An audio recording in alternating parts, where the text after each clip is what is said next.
What's up, Vibes Bros? So, naka-receive tayo ng message sa Aramex. So, finally, ready na for pick up yung ating passport sa kanilang main office or main branch dito sa Jeddah, dun sa may Madina Road, Al Salama District.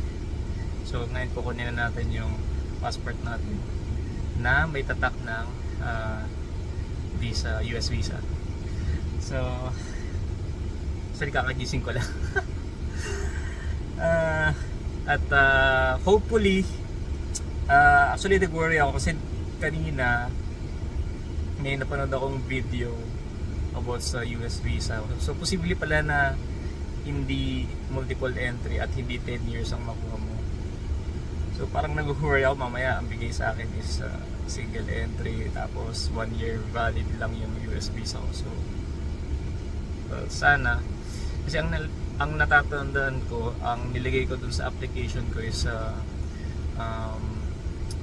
definite yung date ng arrival ko sa US, which means that's 3 months from now. So nilagay ko dun definite. Wala kaya, kasi parang may option ko dun, it's either definite or intended date of arrival or intended date of visit. So indefinite yung nilagay ko, which is 3 months from now. So let's say January, ganyan. So inisip ko baka bigay sa akin restriction is single entry lang tapos 1 year valid. Kasi nga may definite plans na ako. But hopefully let's see later kung ano yung magiging resulta. Kasi yun nga, kukunin ko na mismo ngayon yung passport ko. Hopefully multi-entry visa at 10 years. So para medyo at least flexible yung pagpunta natin, kumbaga hindi agad-agad kailangan pumunta. So yun lang, update ko kayo mamaya pag nasa Aramex branch na tayo at babiyahin muna ako. Okay, mamaya na lang, bye.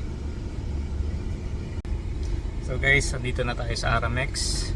Andito lang yan sa may Madina Road na malapit din sa Mall of Arabia.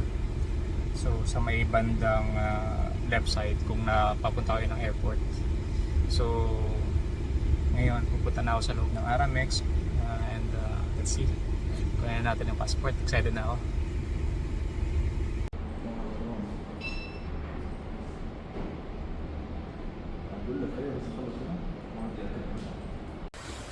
What's up guys? So dito na. Finally, andito na ang aking passport. So, buksan na lang natin siya dito sa ating sasakyan. So, ito pala yung view ng lugar na to.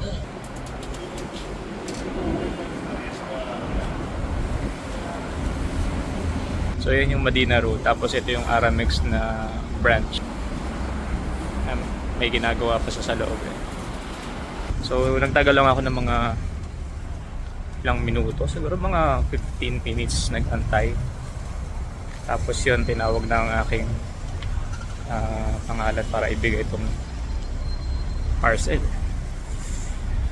Dami sasakyan dito, pa-plastic pa yung mga sasakyan, mga bago. So may car dealership yata kasi dito. Yan ang Aramex, nasa kanto lang siya. So, excited na ako. Tingnan natin. Tingnan natin visa, US visa para makapag-Starbucks na tayo sa New York. Joke. So guys, ito na nga. Ito na ang tamang panahon. Okay, andito na yung ating parcel galing sa Aramex. At pinick up ko na lang siya instead of magbayad ng 80 reals. Kasi sayang din, di ba? 80 reals yun. So, time lang naman ng idalagay mo, ibibigay mo dito. So, from our accommodation sa Sanibel, siguro tinakbo ko lang siya for 20-30 minutes, ganyan.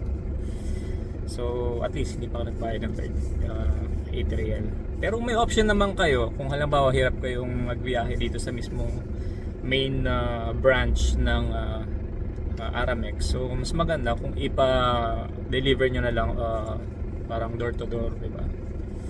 So buksan na natin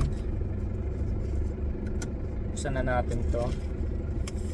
at magkaalaman na kung single entry pa at 1 year lang ang binigay sa akin or multiple entry at 10 years.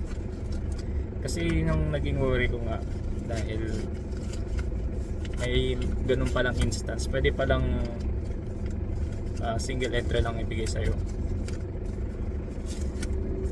Pero actually ang una ko talagang alam, lahat ng mga nag-issue ng US visa automatic 10 years kapag Pilipino. So tagal.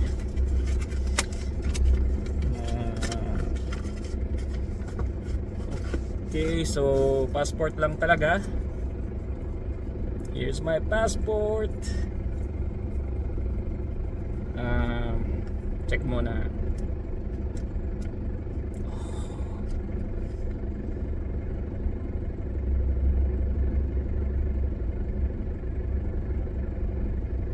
Oh,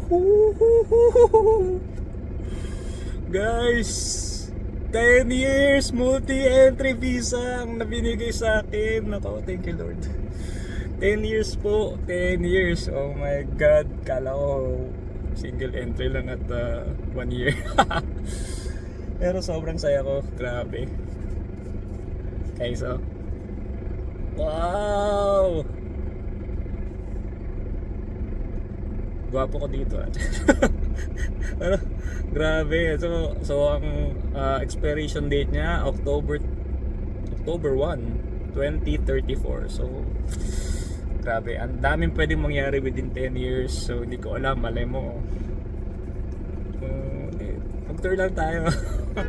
Puntahan lang natin. So grabe, ang saya ko. Ito na talaga ang tamang panahon para sa pagkuha ng visa. So actually sa passport na to nandito yung pinaka strongest visas na pwede kong makuha sa aking lifetime. Kasi meron akong US visa, meron din akong Schengen visa. So nung nagpunta ako ng France, at syempre hindi mawawala ang